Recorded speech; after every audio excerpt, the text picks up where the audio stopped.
Marsha, if I believe you have a letter from, before sort of going into the fuller version of the story, of her story, Marsha's going to read a letter from Kayla. Yes, this letter came out in April of 2014. Kayla was taken on August 4th, 2013.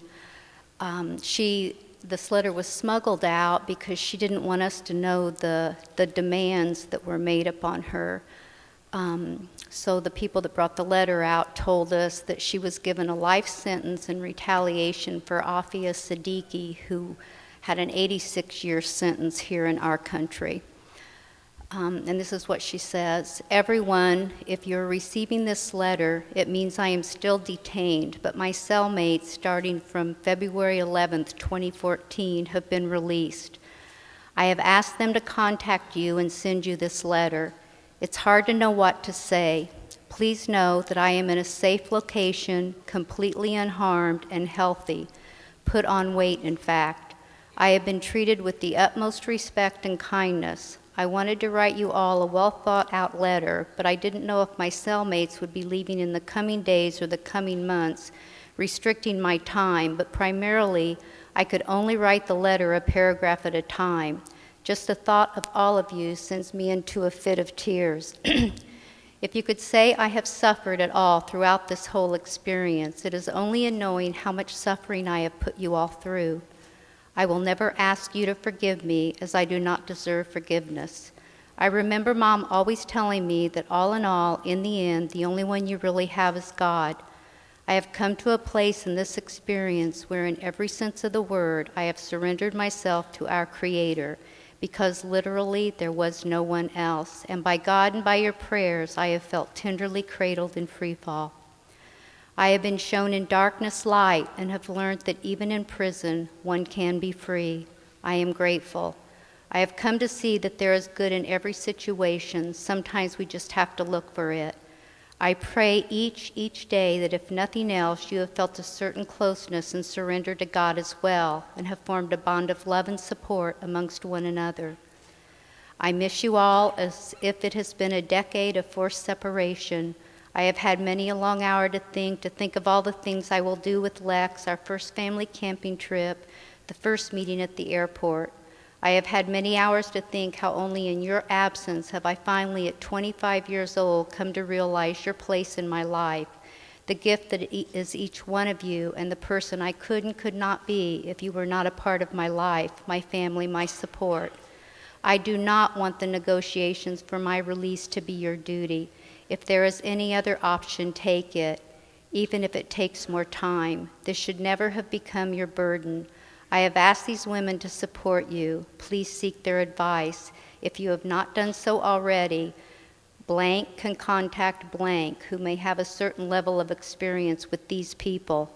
None of us could have known it would be this long, but know I am also fighting for my side in the ways I am able, and I have a lot of fight left inside of me.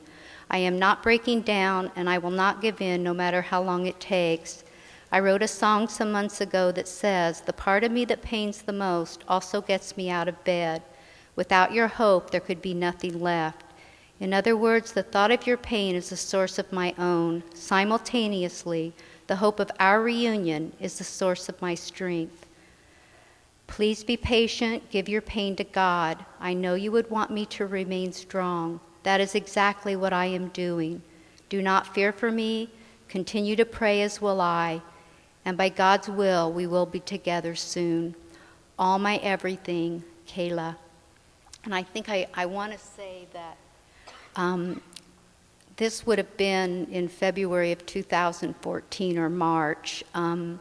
We now know that from August to before she went to this prison in Raqqa, she was in Aleppo. Her head was shaved, her fingernails were pulled out, and she was beaten. So for her to be able to write this kind of a letter, something else I want you to know too, because a lot of people say, how could she say she was safe and unharmed? For one thing, she didn't want us to worry about her. And even though she was being held in this prison by a lot of foreign fighters, Jihadi John, a lot of foreign fighters. There were still Syrian guards that were paid to watch these people, and some of them were kind.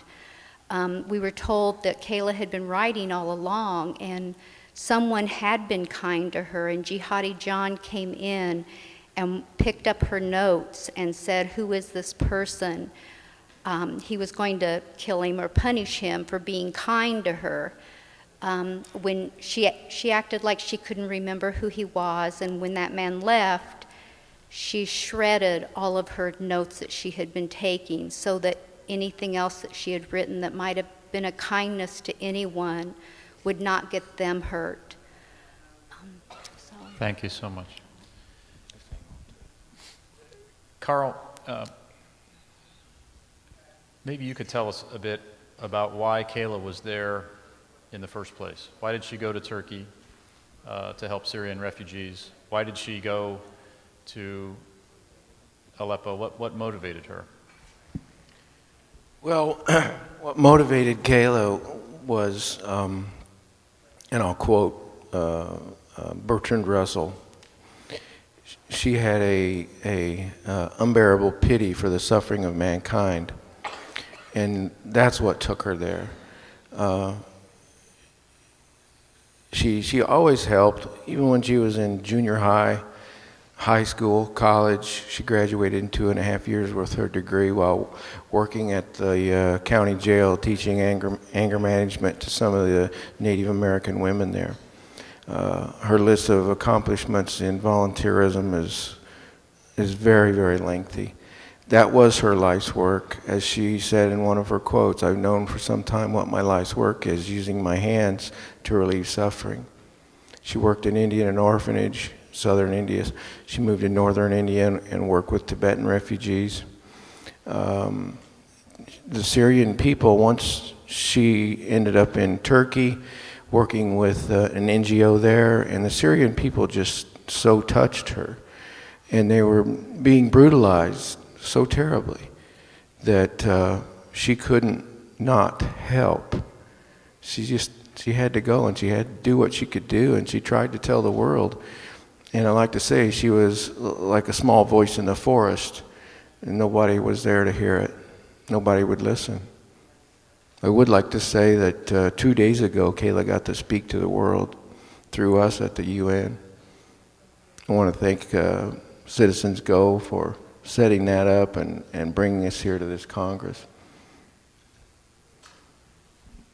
And Marsha and Carl, what do you think that Kayla would want us to know about the situation on the ground? We get the idea, I mean, obviously people are suffering, and she was suffering among the most unimaginable things. But what would she want us to do about it, do you think? Well, when actually Kayla came home in May of 2013 and talked with Carl's Kiwanis group, and Kayla couldn't figure out at that time why we weren't doing anything. That was 3 years ago. She had followed this. She had met a friend from Syria in 2010.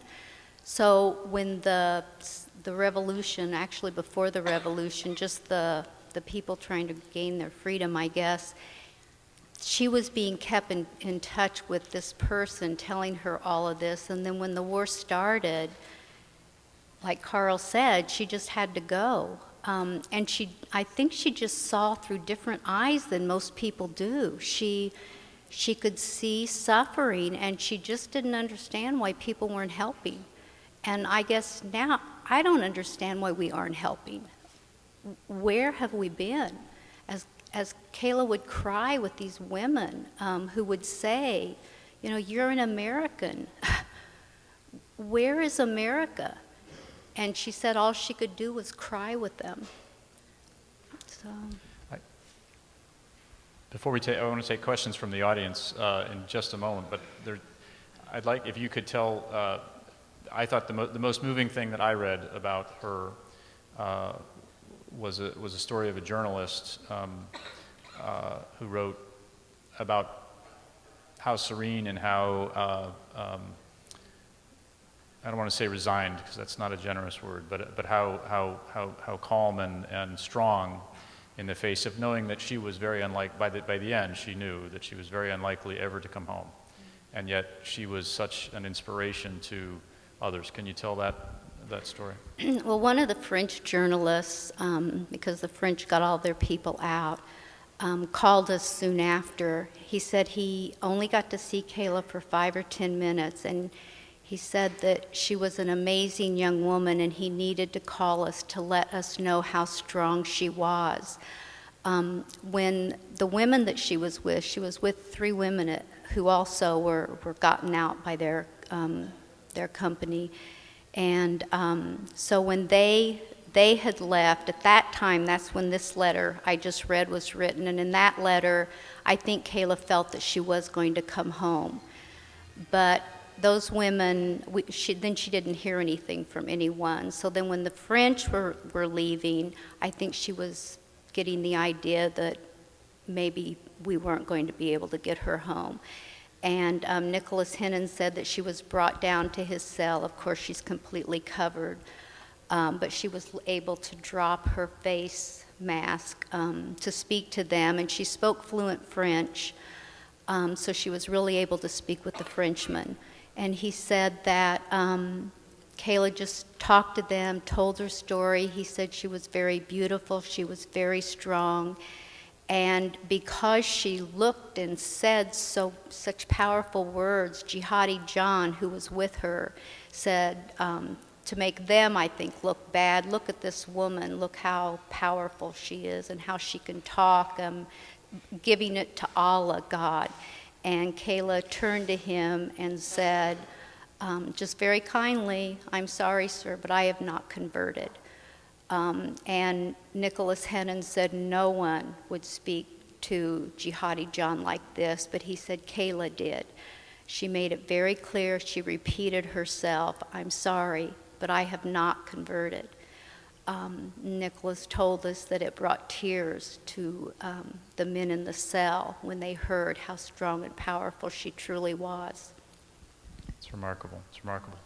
I'd like to take questions. Are there folks with microphones who are coming around to take the questions? To make it go, because we'd like to get, I'm sure that there are many people who would like to ask questions. What I'd like to do is take them kind of 3 at a time. So when you ask your question, direct it to a particular panelist, if you like, and then we'll move on and we'll take 3, and then the panelists will answer, and then we'll take 3 more. So who has a question?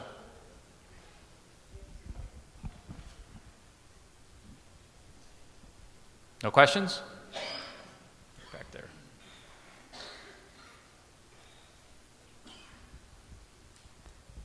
For Samia, you both spoke about the forgiveness by Yazidis.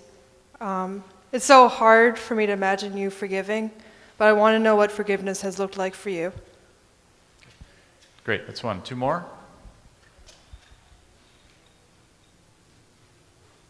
Okay, while you're thinking of questions, because I know you have them, we're going to let, getting a little translation up here right now, we're going to let Samia answer that question about forgiveness.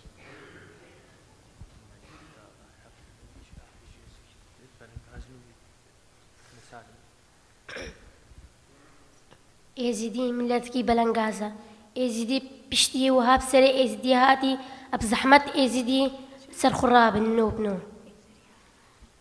The Yazidi people are always been peaceful, and I'm sure many of them are going to be able to forgive. But we hope that we will get some help to be able to stand on our feet.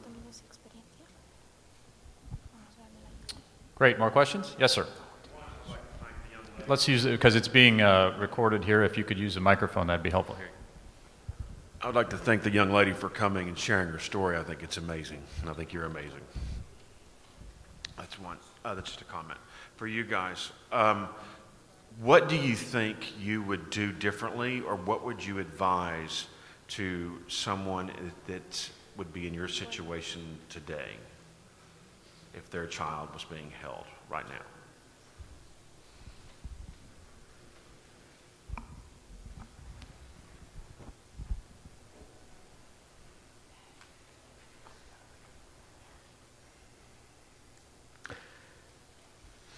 This pains me to say this, but I would advise them not to trust the U.S. government to get their loved one out.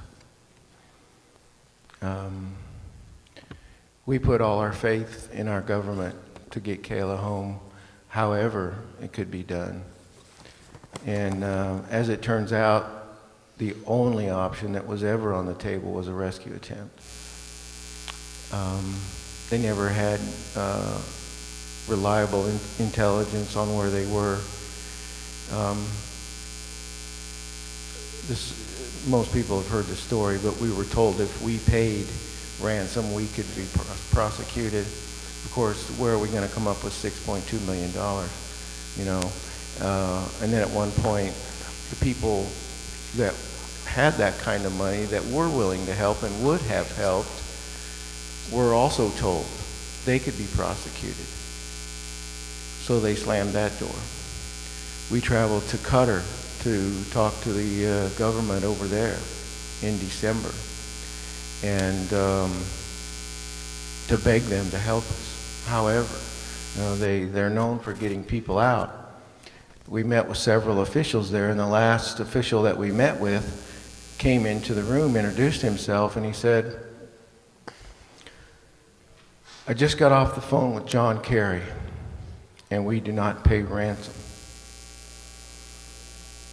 And they slammed doors like that on us constantly. The negotiations that we had with ISIS, 20 emails. We were coached by the FBI, and every one was just a stall tactic. We were never advised to make an offer.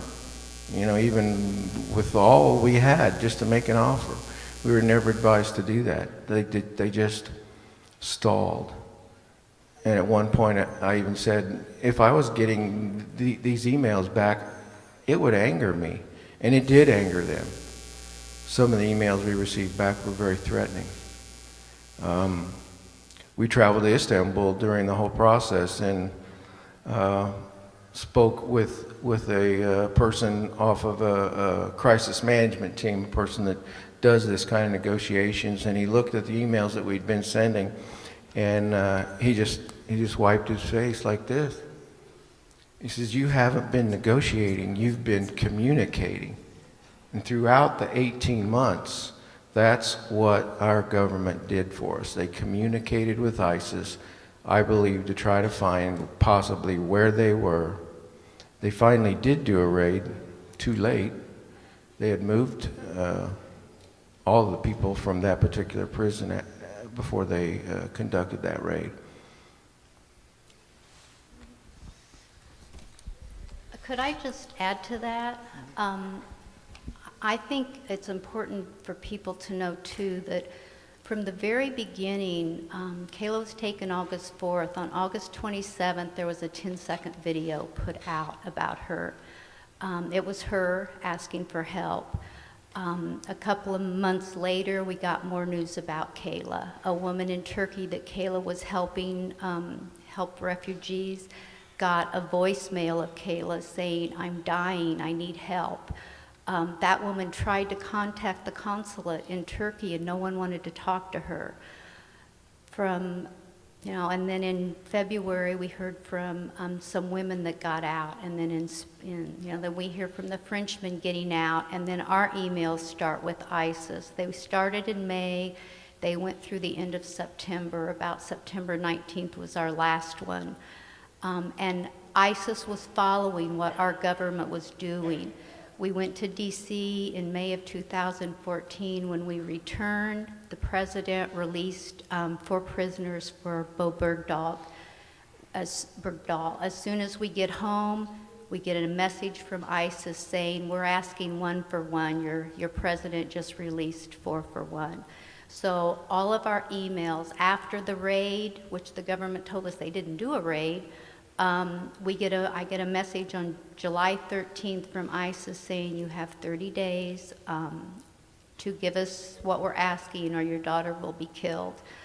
So we had a 30-day window, which really nothing was done in that 30 days either, but she wasn't killed. 3 days later, they beheaded James Foley, and then it just kept going from there. So it was almost as if ISIS was saying, take this girl, please take her. And instead, we spent enormous amounts of money on everything else instead of saving our children. And another thing I'd like to say about the foreign minister in Qatar, when he told us that Secretary Kerry, he just got off the phone and they don't pay ransom, he looked out the window and he said to us, I don't understand you Americans. We believe if you can save one soul, it's worth trying. I think we have time for one more question, or we're over time, but yes.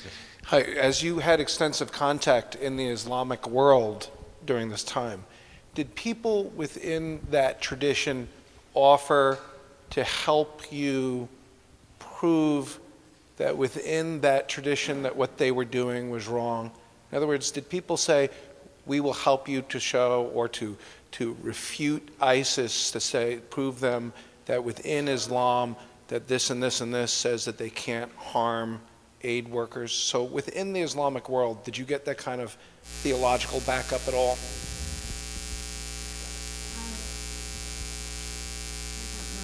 Well, the one thing I'd like to say is when Kayla was taken, ISIS wasn't really known of at the time. In fact, the Syrian that did get out, when we asked him who has her, he said it's the Islamic. He said it's ISIS, and I said, what is that? And he says it's the Islamic State of Iraq and Sham. And by other aid workers, then they stopped. They realized then that they were going to start being taken, because up until then it was the Assad regime and the Syrian Free Army, yes, and they wanted the aid workers' help. So it wasn't until this foreign group comes in, they didn't care about the Syrians. They didn't care about either side really. So they didn't care about the aid workers either, and that's when they started taking them. Throughout that 18 months, we were told by ISIS not to go to the media. We were told by the NGOs, by our government, not to go to the media. So these organizations that you speak of didn't have a chance to really reach out to us. However, towards the end, the family of Afia Siddiqui, the Pakistani woman that's in prison in Texas, actually wrote us a letter to send to the Islamic State, saying that they didn't want Kayla hurt and they shouldn't be doing this. There was another Islamic organization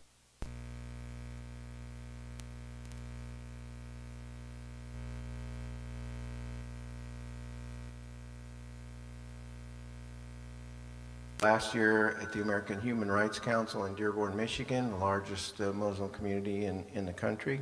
I'll be speaking there the 11th of this month as well again. We spoke in Orlando at the Syrian American Medical Society's annual banquet, and we've met many, many good Muslim people that are trying to help their people back in Syria and Iraq and all over in the Middle East. The Syrian American Medical Society was amazing.